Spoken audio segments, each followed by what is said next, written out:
in the beginning, you have to take care of your business so that someday it will take care of you. Kung gusto po ninyo maging trilyonaryo, it won't happen over time.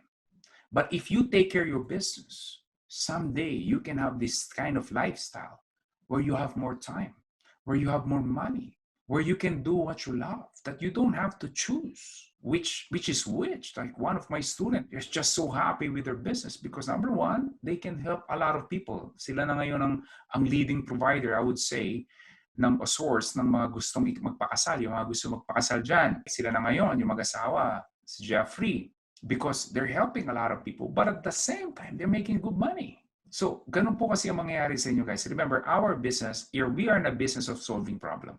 Ulitin ko po, we are in a business of solving problem.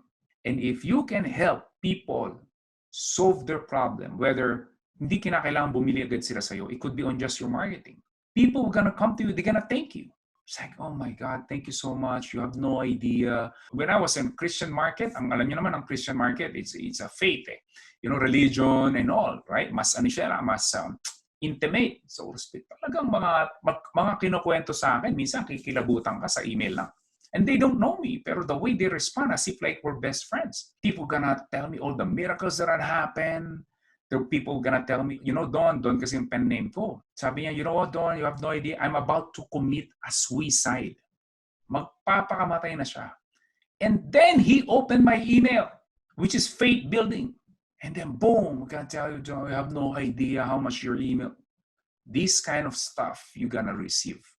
Siguro sa akin, mga pagkakamali ko na lang because I've been doing this for like 12 years now or so. Minsan medyo naging manhid ka na. Minsan ganun you know, with so many thank you na re-receive mo, which is mali in my part, but something that, you know, I need to appreciate more.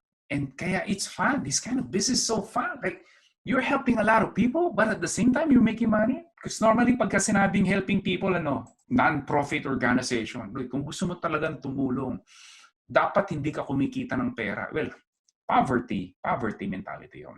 Wait, before you go, do not forget to click that red subscribe button below.